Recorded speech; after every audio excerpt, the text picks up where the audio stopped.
Hello.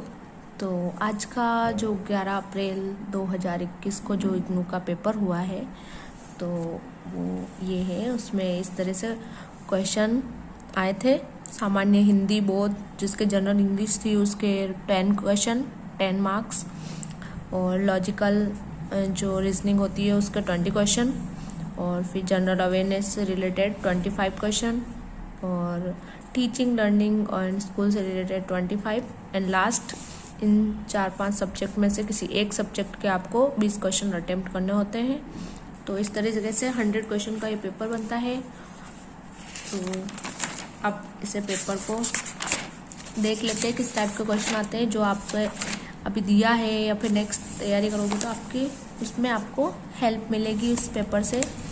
तो भाग ए में आता है सामान्य हिंदी बोध, और जिसके इंग्लिश होता है उसके इंग्लिश में इस तरीके से गद्यांश आता है जिसको आपको पढ़ना होता है। तो आप इसे आराम से पढ़ लीजिए, और इसके बाद इससे रिलेटेड क्वेश्चन सॉल्व करने होते हैं। तो फर्स्ट क्वेश्चन है, लेखक ने प्रकृति की तुलना व्यवसाय से क्यों की है? क्योंकि जो व्यवसाय होता है, इस पैराग्राफ को पढ़ोगे आप तो आपको समझ में आएगा कि व्यापार की भांति ही प्रकृति है। व्यापार में भी उसको पता होता है कि मुझे मुनाफा हो रहा है, घाटा हो रहा है, क्या हो रहा है, क्या कंडीशन है। तो प्रकृति की भी यही है सेम। तो हमें ध्यान रखना है कि प्रकृति का घाटा नहीं होने देना है। तो इसका करेक्ट आंसर जो होगा उस समानता के कारण जिसके साथ दोनों का उपयोग कर सकते हैं, दोनों का ही उपयोग हो सकता है, तो वो इसका आंसर होगा। हास के लिए हमारे पूर्वज शायद ही हमें क्षमा कर पाए में लेखक किस प्रकार के हास के बारे में कह रहा है? तो जो हास, इस पैराग्राफ को पढ़ोगे तो हास के बारे में, क्योंकि हमने प्रकृति का बहुत ज़्यादा दोहन कर दिया, उसका बहुत हास कर दिया है, तो व्यापार के लिए पूंजी आधार को समाप्त करना है। तो उसने जो प्रकृति है उसको व्यापार से जोड़ा है। तो अगर हम व्यापार का जो बिल्कुल आधार है, आधार उसको खत्म कर देंगे तो फिर व्यापार कैसे चलेगा? तो हमें प्रकृति का जो आधारभूत ढांचा है उसमें उसको हमें बचाए रखना है, उसको खत्म नहीं होने देना है। तो इस तरीके से ये सही हो जाएगा। फिर थर्ड क्वेश्चन है, गद्यांश के संदर्भ में निम्नलिखित में से कौन सा असत्य है? तो मानव अस्तित्व के लिए पादप विविधता आवश्यक है, ये भी सही है। कैंसर के उपचार के लिए रसायन पौधों से प्राप्त होते हैं, ये भी आप पैराग्राफ पढ़ोगे तो आपको पता होगा, सही है। खोजे गए पौधों की तुलना में 10 गुनी प्रजातियां अज्ञात हैं, ये भी सही है। अभी क्योंकि वैज्ञानिक बहुत कम प्रजातियों का पता लगा पाए हैं, तो ऑप्शन सेकंड ही हमारे पास बचता है। वैज्ञानिक अधिकांश पादप प्रजातियों की उपयोगिता जानते हैं, नहीं जानते हम अभी। वैज्ञानिक बहुत कम पादप प्रजातियों की उपयोगिता को समझ पा रहे हैं। अभी तक भी इतने बहुत सारे ऐसे पादप प्रजातियां हैं जिनके उपयोग के बारे में हम नहीं जानते हैं। दुनिया की भूख की चिंता करने हेतु निम्नलिखित में से क्या सही तरीके से लेखक के विचार को प्रदर्शित करता है? दुनिया की भूख की चिंता मतलब जिस तरीके से पॉपुलेशन इंक्रीज हो रही है, तो उस हिसाब से जो लेखक का जो व्यू था इस पैराग्राफ को लेके, तो उसमें मेरे अकॉर्डिंग ए सही है, 4 भी सही हो सकता है। तो आपको जो ठीक लगता है, इस क्वेश्चन में ये 4 ऑप्शन दिए हुए हैं, तो आप अपनी अनुसार इसमें लगा सकते हैं। फिर जैसे खाद्य योग्य पौधों की प्रजातियों के उत्पादन की संख्या बढ़ाना, वर्तमान में उगाई जा रही प्रजातियों का उत्पादन बढ़ाना, चिकित्सा उपयोग वाले पौधों का उत्पादन बढ़ाना, उत्पादित नहीं किए जा रहे खाद्य योग्य पौधों की क्षमता बढ़ाना। तो इस तरीके से आपको जो सही लगता है उसको भरना है। कौन सा जंगल के विनाश का तात्कालिक कारण है? तो तात्कालिक जो कारण है वो है पेड़ों का काटना, मेन कारण यही होता है, पेड़ों का काटना। लेखक ने अनुपयुक्त दोहन के 2 उदाहरण दिए हैं, वो कौन से हैं? तो बुरी कृषि पद्धतियां जिसके कारण मृदा क्षरण होता है, तो ये तो एक ही हो गया, मृदा क्षरण बुरी कृषि पद्धतियों का रिजल्ट है। और उष्णकटिबंधीय दृढ़ लकड़ी का व्यापार, और इस लकड़ी का व्यापार होता है जो भी जंगलों से काट के, तो उससे भी अपना दोहन होता है। गद्यांश किसके बारे में है? तो पर्यावरणीय संकट के बारे में है गद्यांश। जो संकट हम देख रहे हैं उस पैराग्राफ को पढ़ोगे तो आपको ये लगेगा। लेखक के अनुसार पर्यावरणीय संकट क्या है? पर्यावरण का संकट क्या है? आनुवांशिक और प्रजातिगत विविधता का हो रहा ह्रास। इसमें आप प्रकृति भी हो सकता है करेक्ट आंसर, को प्रकृति के बारे में ही बताया लेखक ने। पर्यावरणीय संकट भी हो सकता है। पर्यावरण संकट क्या है? आनुवांशिक और प्रजातिगत विविधता का हो रहा ह्रास। ठीक है। गद्यांश में प्रयुक्त हास शब्द के लगभग समान अर्थ वाला शब्द निम्नलिखित में से कौन सा है? तो उपभोक्त, उड़ाया गया, उपयुक्त और लाभहीन। तो हास का मतलब है खत्म कर दिया, मतलब उड़ा दिया, खत्म कर दिया। तो इस तरीके से इसका सेकंड आंसर जो सेकंड ऑप्शन होगा वो सही होगा। गद्यांश में प्रयुक्त हुआ शब्द कम करने का लगभग विपरीतार्थ शब्द कौन सा है? तो कम करना, तो इसका विपरीतार्थ यानी संयोजन करना भी हो सकता है, जोड़ना भी हो सकता है। इसमें आपको जो करेक्ट लगे वो आपको अपने अकॉर्डिंग देख लेना है। इसके बाद इसका 10 क्वेश्चन हो गए हिंदी पैराग्राफ के। अब इसके बाद आती है रीजनिंग। इसमें है फर्स्ट क्वेश्चन, अगला पद क्या होगा? तो PAT, PEN, PIT। तो T, PET, PT, PT के ऑप्शन के बाद जैसे इसमें भी PT फर्स्ट और लास्ट, तो यहाँ पे भी जो आएगा वो PT तो हो गई, तो वो तो सब में है ही। और बीच में देखिए AEIO, तो ये क्या है? स्वर बन रहे जो भी अपने इंग्लिश में वोवेल है 5, तो AEIO, IOU U बचता है, तो 5 जो वोवेल आ जाएंगे तो UPUT इसका करेक्ट ऑप्शन हो जाएगा। निम्नलिखित श्रेणी का अगला क्रम क्या होगा? तो श्रेणी का अगला क्रम यानी आप देखिए सब में इसमें 2 का अंतर है, फिर 2 का, फिर 3 का, फिर 3 का, तो 2 का बाद 3, फिर 4 का अंतर आ जाएगा। तो 12 में +4 किया तो 16 इसका करेक्ट आंसर हो जाएगा।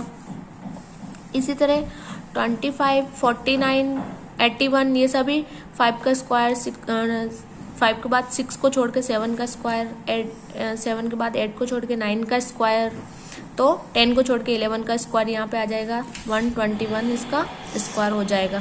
ठीक है। इसके बाद है रोहित ने एक लड़की से कहा कि तुम्हारी माँ मेरी सास की एकमात्र पुत्री है। रोहित का उस लड़की से क्या संबंध है? तो रोहित ने एक लड़की से कहा कि तुम्हारी माँ मेरी सास, मतलब अपनी मम्मी की माँ की बात कर रहा है, वो तो उसके पिता हो गए वो उस लड़की के, तो उसका संबंध पिता हो गया। ठीक है।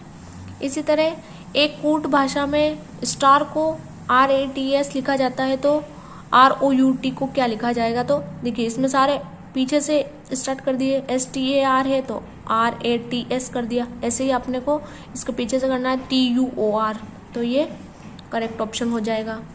नेक्स्ट क्वेश्चन है, एक कूट भाषा में 25 का अर्थ होता है हरा सेब, 35 का अर्थ होता है लाल सेब और 34 का अर्थ होता है लाल चेरी।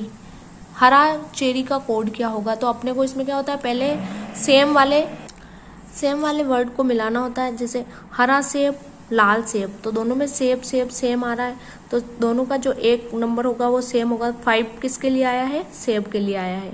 इसी तरह लाल सेब, लाल चेरी, तो दोनों का सेम क्या हो रहा है? 3 दोनों में सेम, मतलब 3 लाल का बताया गया, इंडिकेट कर रहा है इसका कोड।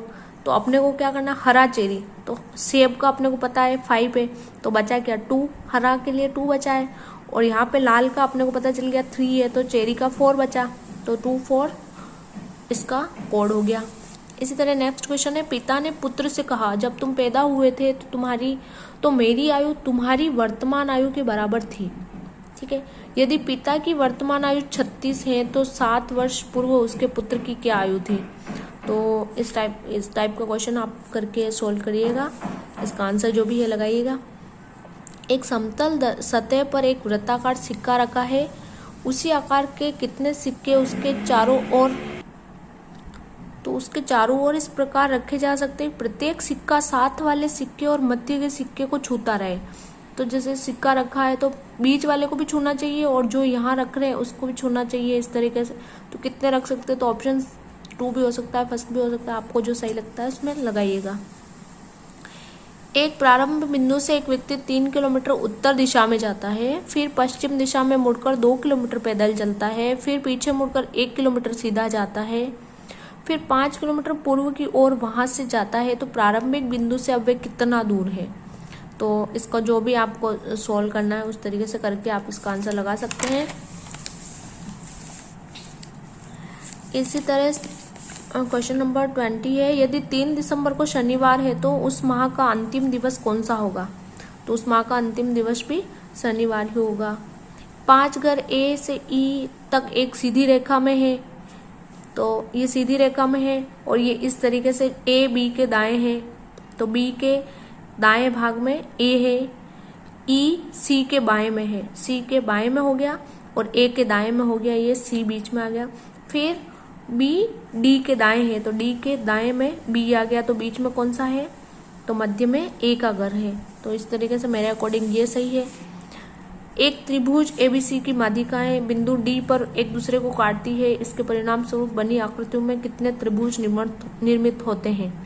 तो इसको भी आपके अकॉर्डिंग जैसे हो सके उसको करना है। फिर नेक्स्ट क्वेश्चन है, यदि 6 + 7 43, 5 + 6 31, तो 4 + 5 कितने होंगे। तो जैसे 6 7 है तो 6 7 42 +1 किया 43 हो गए, 5 6 6 बजे 30 और +1 किया तो 31 हो गए। ऐसे ही 5 चौक 20 +1 करेंगे तो 21 इसका आंसर हो जाएगा। ठीक है। नेक्स्ट क्वेश्चन है, यदि 213 को 6 तथा 432 को 9 लिखा जाए तो 543 को क्या लिखा जाएगा। तो 213 में इनका सबका +2 +1 +3 हो गया 6, ऐसे ही 4 + 3 + 2 9, तो इनको भी सब प्लस करके 12 इसका आंसर हो जाएगा। यदि प्रथम 13 अंग्रेजी अक्षरों के क्रम को उल्टा कर दिया जाए तो किस अक्षर का स्थान नहीं बदलेगा।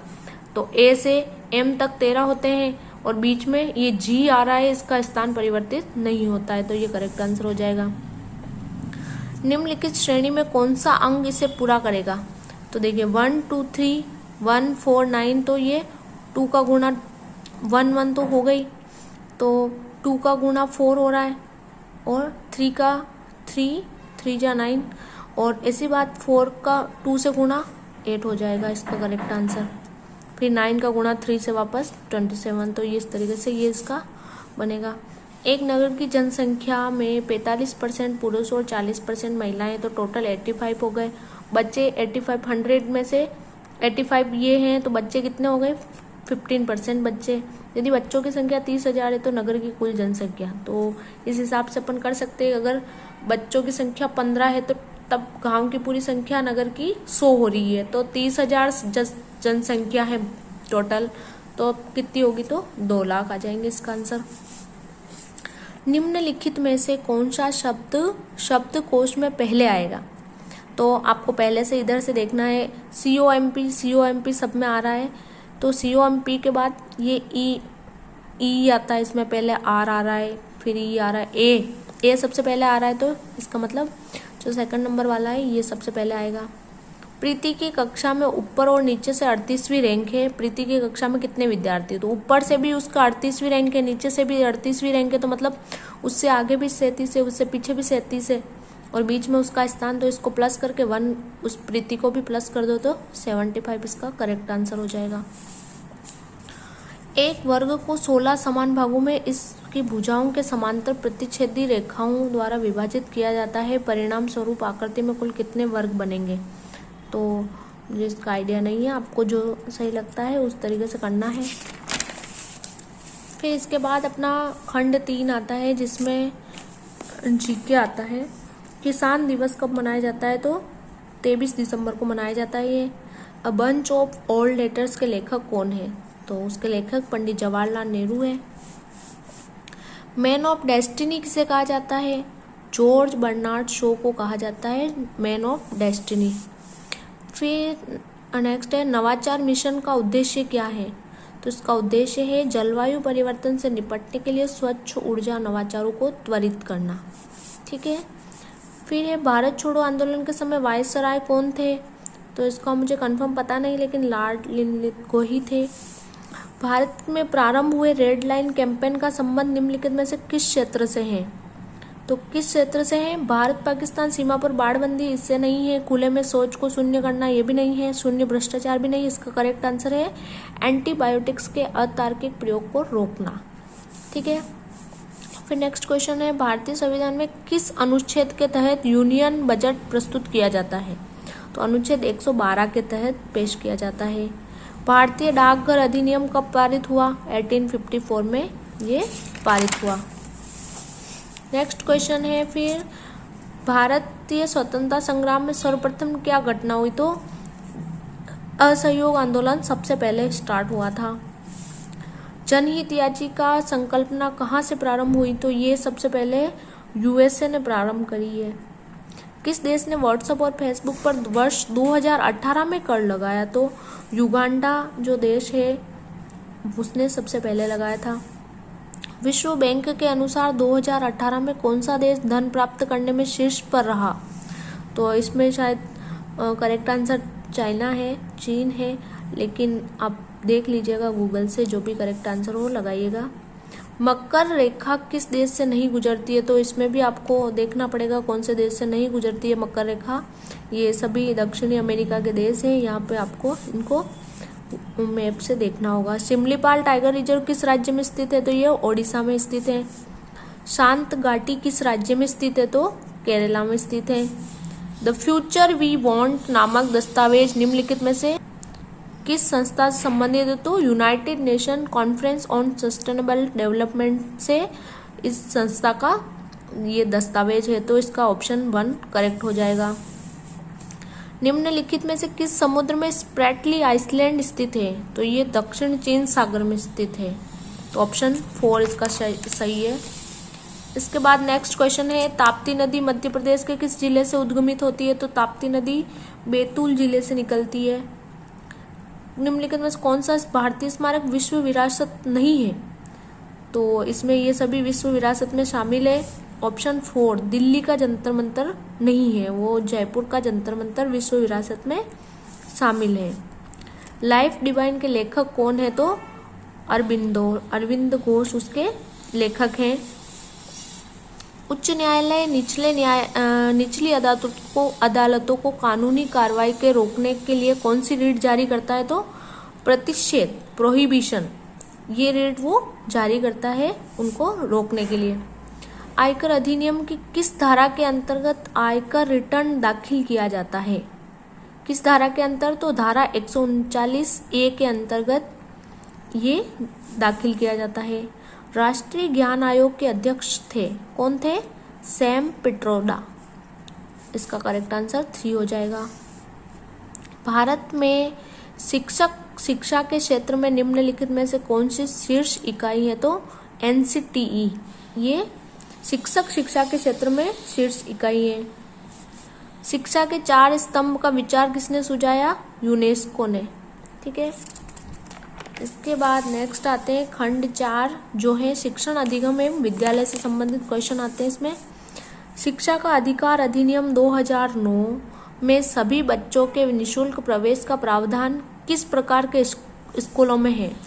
तो निःशुल्क प्रवेश का प्रावधान आस पड़ोस के जो भी गवर्नमेंट स्कूल है उनके लिए किया गया है।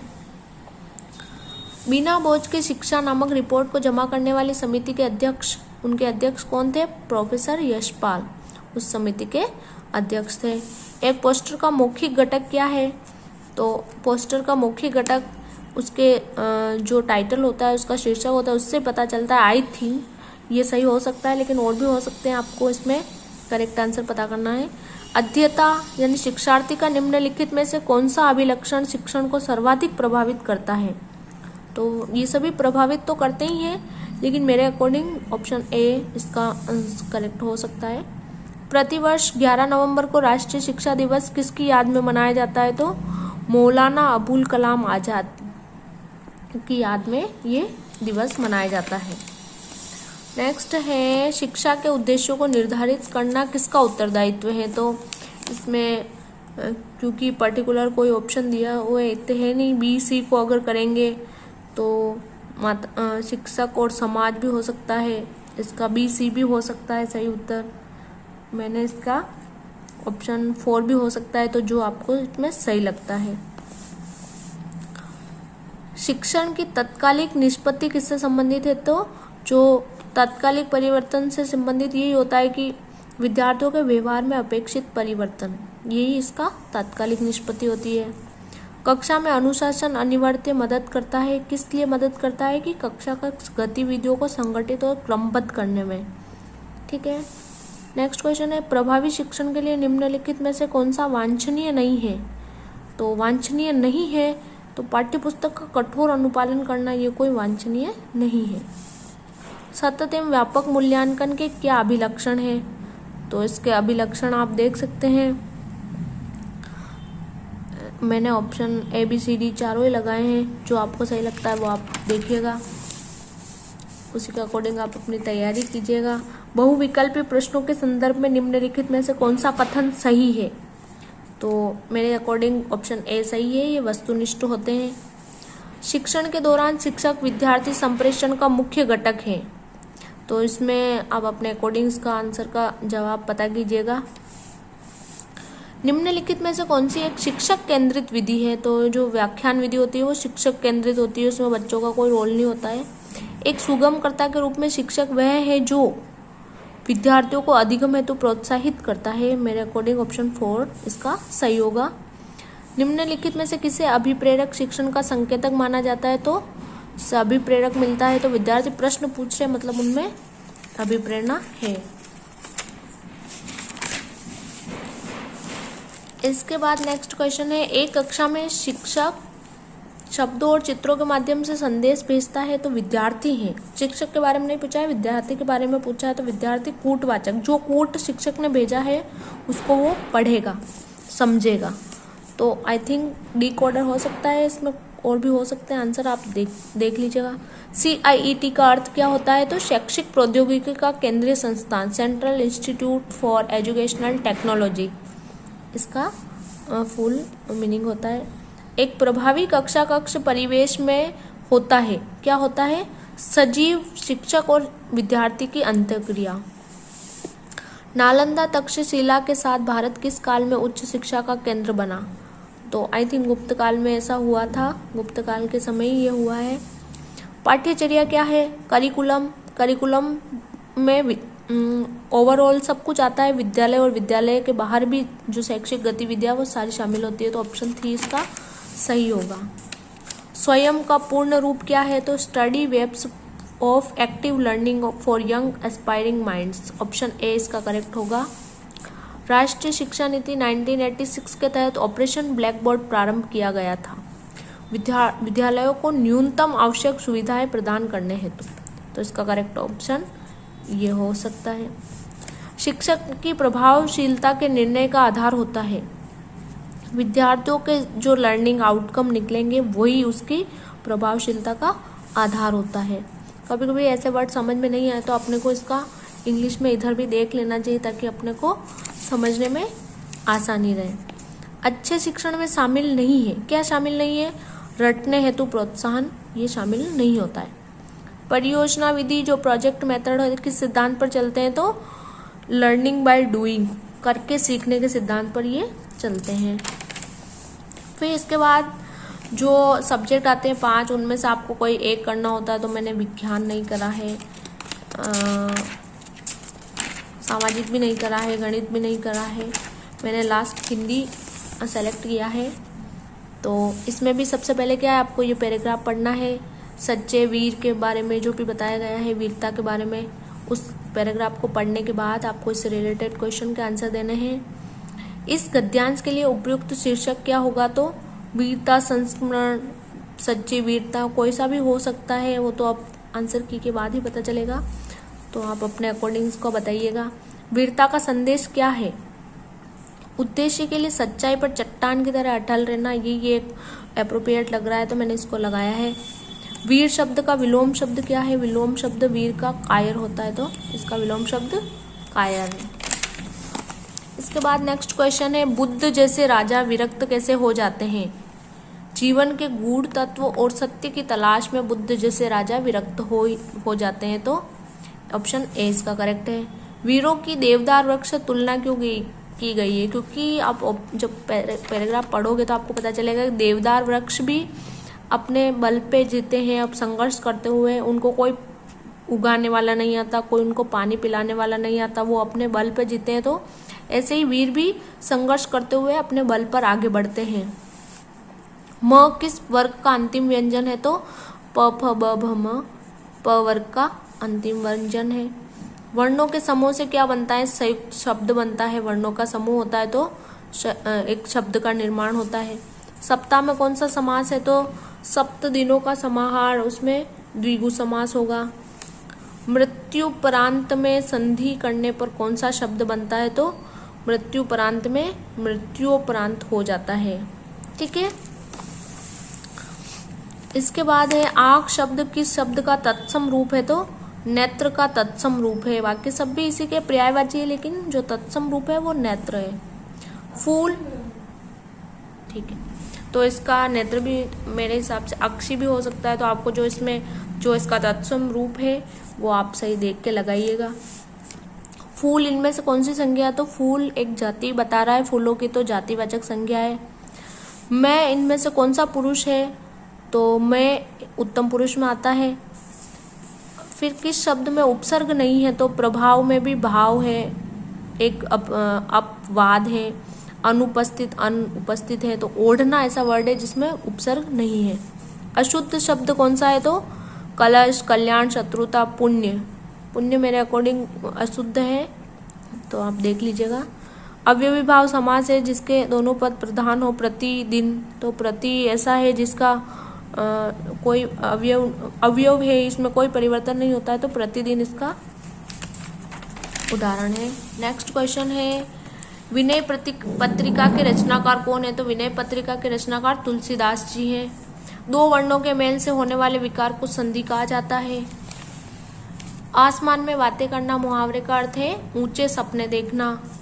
ऑप्शन 4 इसका सही होगा। जलज किसका पर्यायवाची है? तो ये कमल का पर्यायवाची है। जेते तुम तारे तेते नभ मैंने तारे में अलंकार कौन सा है? तो इसमें यमक अलंकार है। जब तारे तारे समान वर्ड है लेकिन दोनों का मीनिंग अर्थ अलग निकलता है तो वो यमक होता है। तो इस तरीके से ये 100 क्वेश्चन आए थे। मैंने मेरे अकॉर्डिंग इस पेपर पे डिस्कस कर लिया है। आप भी इस पेपर को सोल्व कीजिएगा, देखिएगा इस प्रकार से पेपर आता है।